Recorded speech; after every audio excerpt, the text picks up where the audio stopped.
X-Max.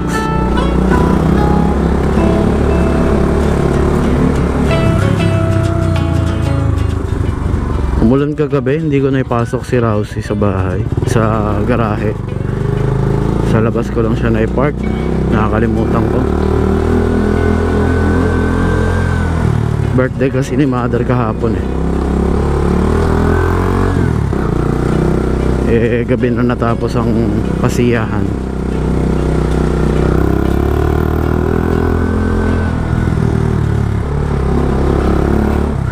Naulan ng tuloy ang Rousey ko, pero okay lang. Naman putik-putik. Kakalinis ko lang kasi neto simula nung na-hospital kasi halos kalahating buwan din kasi kami sa hospital so si Rousey nakatambak. So nilinisan ko siya parang nung Saturday, tapos Linggo nilinisan ko naman ng kadena.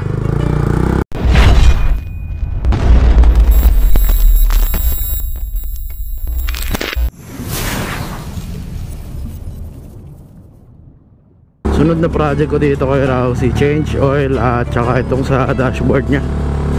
Again, kung makikita nyo, ayan eto siya yan. Wala ka ng hindi mo nakita yung fuel gauge kung gaano pa karami kasi nag-itim na siya.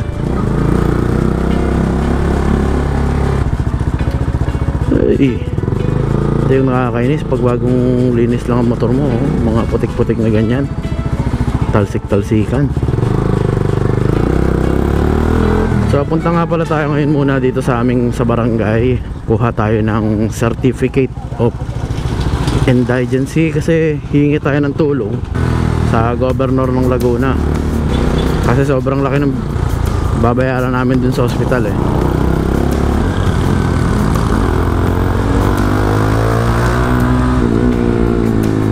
So para kahit papaano naman makadagdag. Pero okay lang kahit malaki na gastos sa hospital, ang mahalaga yung anak namin ay okay na 100%. Okay, dito pwede mag-park. Pwede naman siguro dito yan.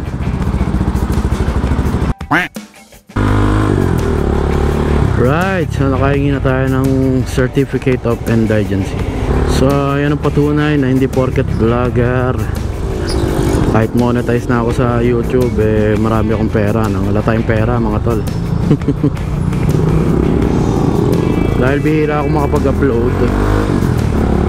Ang kinita ko pa lang sa YouTube ay around 2,000 pesos. Na-monetize ako last year pa ng November. So magwa 1 year na akong monetize. And ang kinita ko pa lang ay 2,000 pesos. Lampas na yata ng 2,000. Dahil hindi ko naman kasi talaga goal nga dito yung basta lang kumita ng pera. Nako, magta-traffic na naman dito. Yung kabila naman ang ginawa. Nung nakaraan kasi yun sa left. Now ito naman ang binutasan nila. Nag-aayos yata sila sa drainage. Heavy traffic na naman yan. Tawid guys.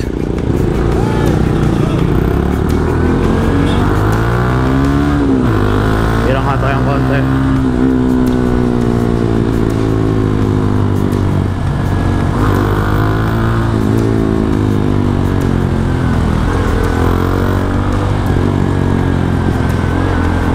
So ayun nga, pero kung sisipagan ko siguro yung pag-upload at kung marami talaga akong content na maraming manonood, medyo malaki naman yung kikitain natin dyan kahit papano. Kasi may mga video lang talaga tayo na kumbaga napakaraming views pero pinakamalaking views ko sa YouTube sa isang video, pero matagal na yung video kumbaga naipon na lang nung naipon yung mga views na yon, ay parang nasa 37,000 views na yata, 35 ganun, around that number pero wala pa talaga akong video na talagang nag-click instantly. Siguro kung magkakaroon ako ng isang video na gano'n, possible naman na maka-earn tayo ng medyo malaki-laki sa YouTube. For me, mas malaki yung kitaan sa Facebook, yes, pero sa YouTube kasi hindi ganun kahirap yung mga guidelines or yung mga rules regarding sa pag-upload ng video in terms of music, etc. Sa YouTube kasi i-allow ka pa na yung video mo, kung hindi man siya monetize, papaalam pa sa'yo ni YouTube yan. Pwede mo pang cancelin yung upload nun para ma-edit mo, gano'n.